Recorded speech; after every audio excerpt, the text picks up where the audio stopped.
Assalamualaikum warahmatullahi wabarakatuh. Selamat pagi anak-anak.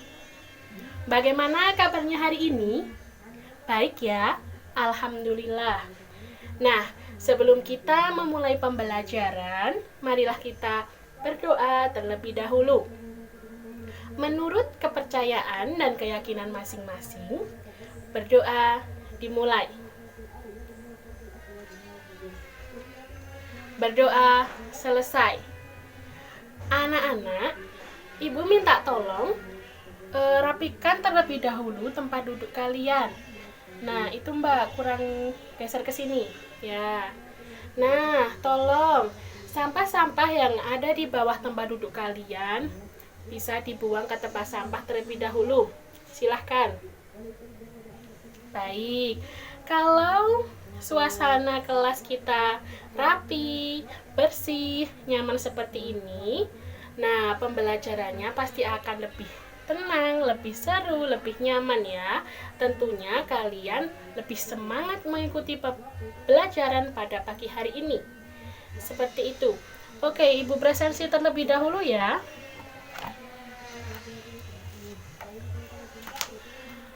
Anissa Azahra hadir. Almira Asadia, Ahmad Rizal Jailani hadir ya. Bayu Septi Pratiwi. Mbak Bayu kenapa nggak hadir ya Mbak? Oh, sakit. Oh ya sudah, kita doakan semoga Mbak Bayu segera diberi kesehatan dan juga kesembuhan. Amin. Lanjut ya. Rahmi Nurjannah, Siti Amalia, Wardah Maulina, Zain Al-Kafian.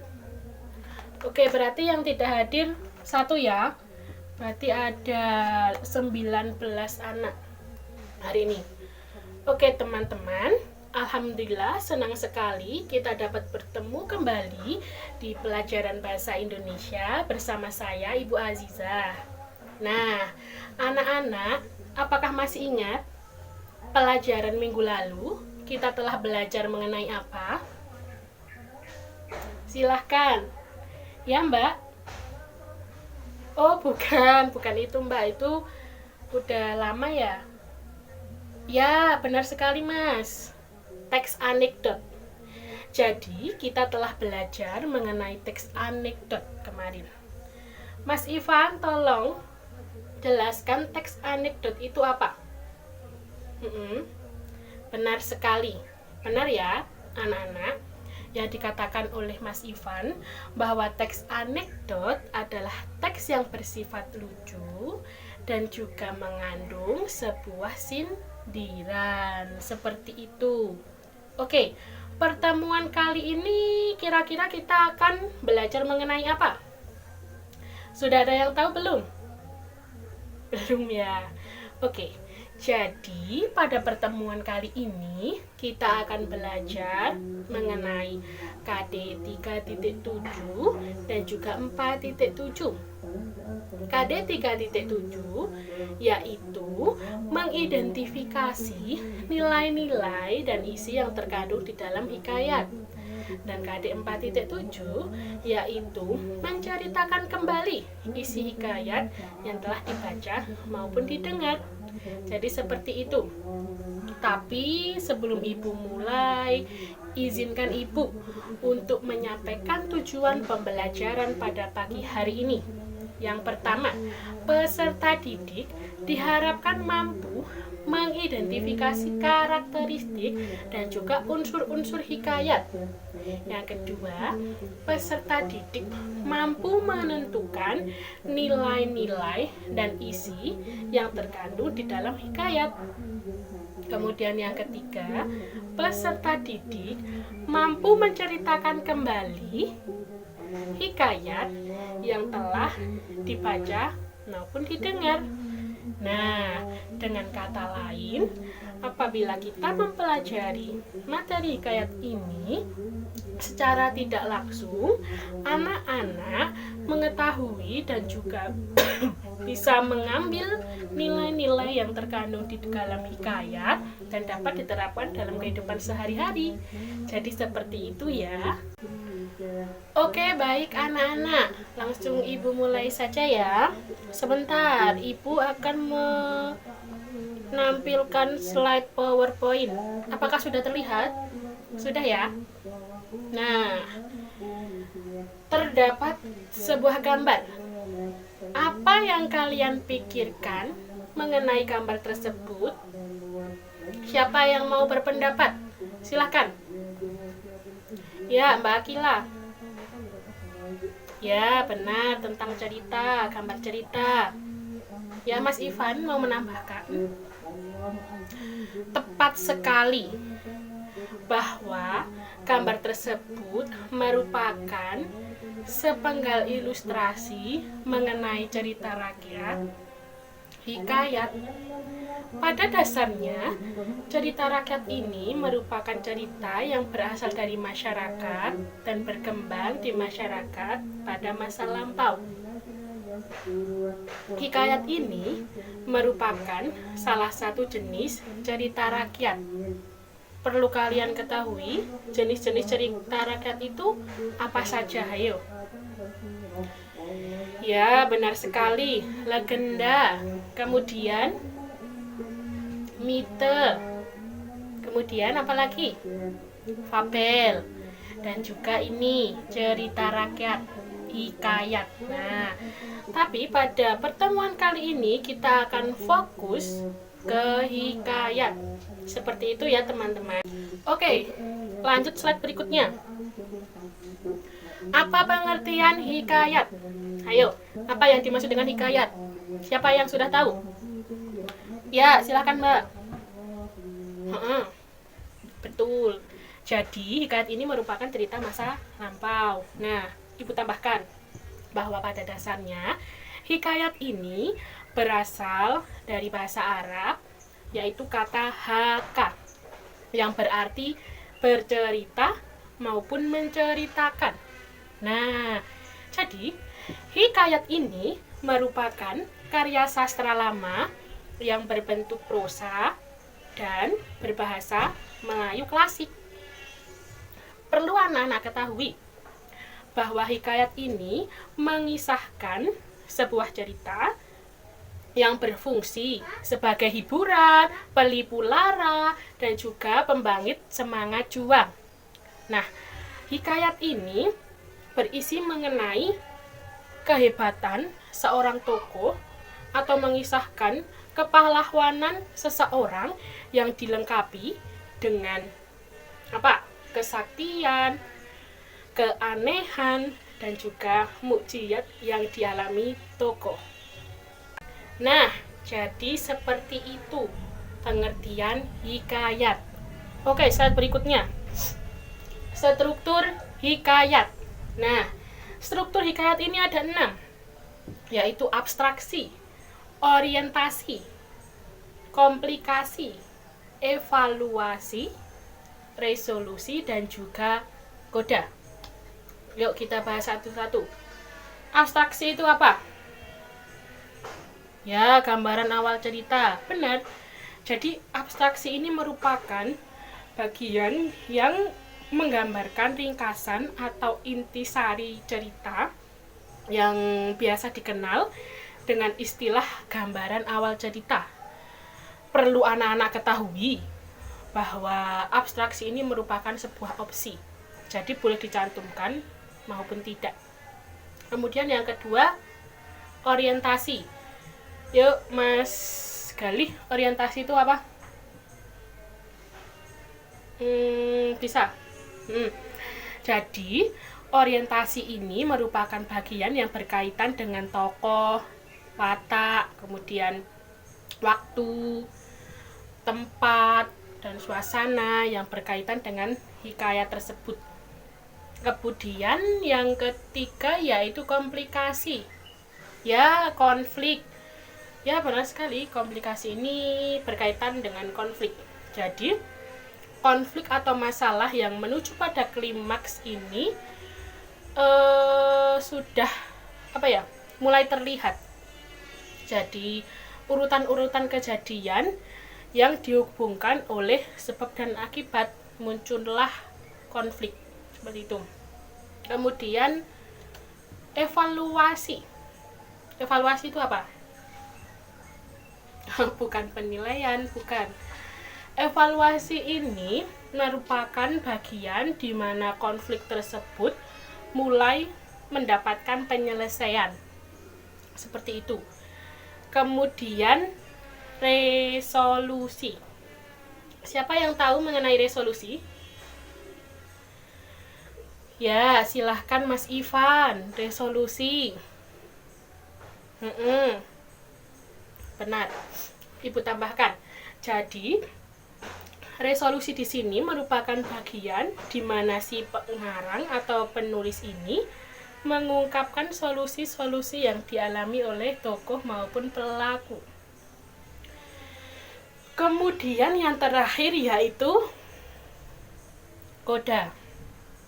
Koda merupakan kesimpulan atau lebih tepatnya nilai maupun pelajaran yang dapat kita ambil dari hikayat tersebut. Seperti itu. Apakah sampai di sini kalian sudah paham atau ada yang ingin ditanyakan terlebih dahulu? Monggo silahkan. Belum ada ya? Oke, Ibu lanjutkan. Oke, slide selanjutnya ya. Karakteristik hikayat. Tolong Mas Reno dibacakan karakteristik hikayat itu ada apa saja. Ya, bahasa. Ya, terima kasih Mas Reno. Ibu akan mengulahnya satu persatu. Bahasa. Kenapa ya bahasa merupakan salah satu karakteristik hikayat? Ada yang tahu? Belum ya? Jadi, bahasa yang dipakai dalam hikayat ini merupakan bahasa Melayu klasik atau Melayu lama. Seperti itu. Kemudian yang kedua yaitu apa? Istana sentris. Istana sentris ini merupakan hikayat ini menjunjung atau menggambarkan latar belakang istana. Ya, karena pada zaman dahulu itu erat sekali ya kerajaan-kerajaan. Jadi latar belakang hikayat itu rata-rata istana. Jadi oleh karena itu disebut istana sentris. Latar belakang lingkungan istana seperti itu. Kemudian pralogis. Pralogis ini ditujukan ke mustahilan. Kenapa? Kenapa pralogis? Kenapa enggak logis? Ya, karena kisah hikayat ini rata-rata itu sulit diterima oleh akal. Tidak dapat dicerna oleh akal. Ya, karena terdapat mukjizat-mukjizat dan keanehan-keanehan yang dialami oleh tokoh itu, misalnya kesaktian, seperti itu. Kemudian kesaktian. Nah, seperti yang telah Ibu jelaskan tadi. Dalam hikayat ini erat sekali dengan kesaktian-kesaktian yang dialami oleh tokoh. Pastilah kalian pernah membaca hikayat? Oh, belum pernah ya. Pasti erat sekali dengan kesaktian-kesaktian. Misalnya, kesaktian Raja Donan, karena ada hikayat si Raja Donan, seperti itu. Kemudian anonim. Anonim, apakah sudah ada yang tahu anonim itu apa? Ya, anonim ini, jadi si penulis maupun si pengarang hikayat ini tidak diketahui dengan jelas. Jadi nama pengarangnya itu tidak diketahui. Seperti itu. Kemudian yang terakhir, arkais. Arkais di sini apa? Arkais. Ya, menggunakan kata-kata arkais. Erat sekali dengan bahasa Melayu lama ini. Arkais. Arkais ini ya merupakan bahasa yang lazim digunakan pada zaman dahulu. Seperti itu. Kemudian lanjut slide berikutnya. Slide berikutnya ini mengenai unsur-unsur yang terdapat di dalam hikayat. Nah, kira-kira unsur-unsur hikayat ini ada unsur apa aja ya? Silahkan. Mbak Akil apa? Ya, unsur intrinsik dan juga unsur ekstrinsik. Unsur intrinsik itu unsur yang seperti apa? Benar. Unsur intrinsik yaitu merupakan unsur pembangun cerita yang berasal dari dalam cerita tersebut. Kemudian unsur ekstrinsik, unsur pembangun cerita dari luar cerita tersebut. Jadi unsur dari dalam dan juga unsur dari luar. Oke, kita kupas satu persatu. Unsur intrinsik ini ada apa saja? Yang biasa ada di cerpen itu apa saja? Oke, benar. Tema, alur, apa? Tokoh, betul. Latar, sudut pandang. Apalagi? Kurang satu loh. Benar sekali, amanat. Jadi unsur-unsur intrinsiknya itu ada tema, latar, alur, tokoh, watak, dan juga amanat. Lalu anak-anak, unsur ekstrinsiknya apa saja? Ayo, siapa yang tahu? Silahkan berpendapat. Oke, bisa. Jadi unsur ekstrinsiknya ini berhubungan dengan latar budaya, latar belakang agama, kemudian adat dan istiadat. Tapi ada satu lagi, terdapat nilai-nilai yang terkandung di dalam hikayat. Oke, nilai-nilai apa saja yang terkandung dalam hikayat? Yuk, nilai-nilai apa saja? Ya, ini slide berikutnya ya. Ibu tampilkan slide berikutnya. Oke, di sini ada 5 nilai yang terkandung di dalam hikayat. Yang pertama yaitu nilai moral. Yo, Mbak Rahmi, nilai moral itu nilai yang seperti apa? Tepat sekali Mbak Rahmi jawabannya. Jadi, nilai moral ini merupakan nilai yang berkaitan dengan sikap, sifat, tindakan, dan juga perilaku seseorang. Kemudian yang kedua yaitu nilai sosial. Nilai sosial ini berkaitan dengan apa, Mas? Siapa itu? Yain. Ya, benar sekali. Nilai sosial ini berkaitan dengan kehidupan sosial masyarakat. Seperti itu. Kemudian yang ketiga ada nilai agama. Nilai agama pasti sudah tahu dong. Nilai agama ini berkaitan dengan keimanan dan juga aktivitas ibadah. Yang keempat ada nilai budaya. Nilai budaya ini berkaitan dengan apa? Ya, boleh. Bisa jadi itu, Mbak. Jadi nilai budaya ini berkaitan dengan tradisi masyarakat. Seperti itu. Yang terakhir yaitu ada nilai apa ini? Pendidikan. Pasti kalian sudah tahu dong, nilai pendidikan ini berkaitan dengan apa? Ya, dengan aktivitas pembelajaran. Seperti itu ya. Jadi ada 5 nilai yang terkandung di dalam hikayat. Nah, anak-anak, materi kita ini materinya sampai di sini. Apakah ada yang ingin ditanyakan atau masih ada yang belum paham? Ya, Mbak Anissa, gimana? Oh, kata arkais. Oh, belum paham ya. Jadi ulangi lagi ya. Kata arkais ini merupakan kata yang berhubungan atau lazim digunakan pada zaman dahulu. Contohnya cemirang, kata cemirang. Kalian tahu nggak cemirang ini artinya apa? Enggak ya. Jadi cemirang ini merupakan kata arkais yang berarti pendekar maupun jagoan. Seperti itu. Gimana Mbak Anissa? Apakah sudah paham? Sudah ya? Oke, anak-anak yang lain, apakah ada yang ingin ditanyakan sebelum kita lanjut? Sudah? Oke, karena materinya cukup sampai di sini, sekarang Ibu minta tolong bentuklah 4 kelompok, masing-masing 5 orang ya. Silakan berhitung terlebih dahulu, sembari Ibu menyiapkan tugas. Oke, sudah. Silakan duduk bersama kelompok masing-masing. Sudah ya? Nah, anak-anak, di sini Ibu mempunyai 1, 2, 3, 4 hikayat. Di sini Ibu mempunyai 4 hikayat, yaitu hikayat Indra Bangsawan, hikayat Si Miskin, hikayat Raja Donan, dan juga hikayat Bunga Kemuning. Di sini ada 4 hikayat. Nah, masing-masing kelompok akan Ibu beri 1 hikayat sama sekalian lembar kerjanya. Ini silahkan dibagikan satu-satu ya. Terima kasih. Nah, silahkan Mbak.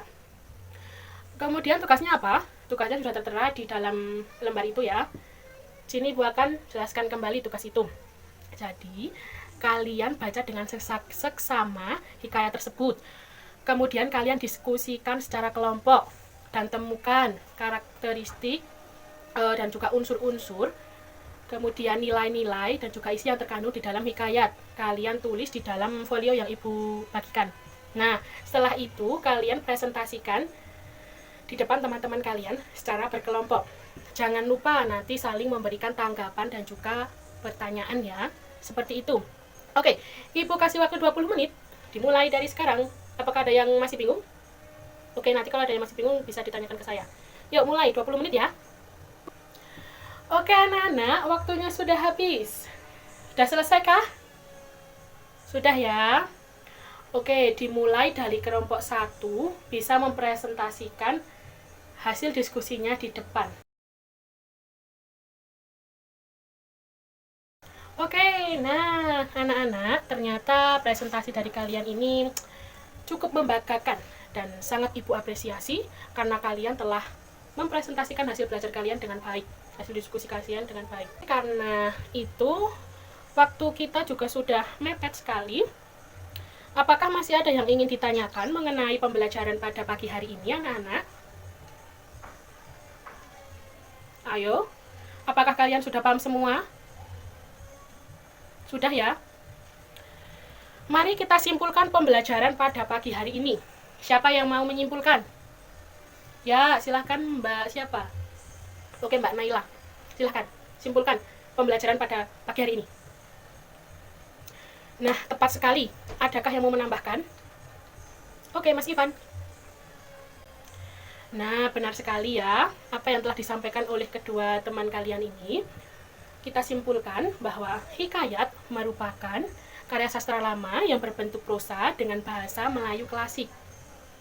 Nah, hikayat ini mempunyai 6 struktur, yaitu abstraksi, orientasi, komplikasi, evaluasi, resolusi, dan juga koda. Kemudian karakteristik hikayat ini menggunakan bahasa Melayu lama atau Melayu klasik, istana sentris, pralogis, kesaktian, kemudian anonim, dan juga arkais. Nah, selain itu ada nilai-nilai yang terkandung di dalam hikayat, ada 5. Tadi apa saja? Nilai moral, nilai sosial, nilai agama, nilai budaya, dan juga nilai pendidikan. Nah, benar sekali ya teman-teman, bahwa pembelajaran pada pagi hari ini kita telah membahas mengenai hikayat secara lengkap dan juga kompleks. Seperti itu. Apakah ada yang masih bingung? Tidak ya? Oke. Karena waktunya juga sudah akan sebentar lagi habis, Ibu akan memberikan tugas kepada kalian. Tolong buka buku paket halaman 63. Di situ terdapat hikayat Hang Tuah.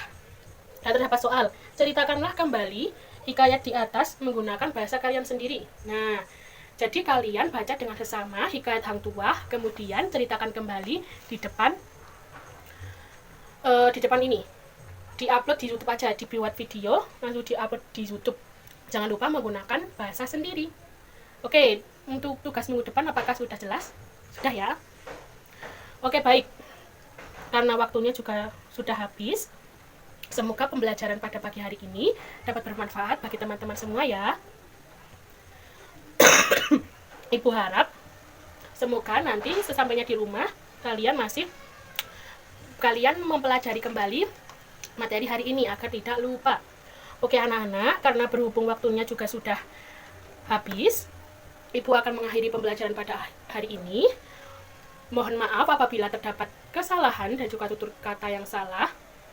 Mungkin cukup sekian dari Ibu. Semoga pembelajaran hari ini dapat bermanfaat bagi anak-anak. Nah, Ibu akhiri. Billahi taufiq wal hidayah. Wassalamualaikum warahmatullahi wabarakatuh.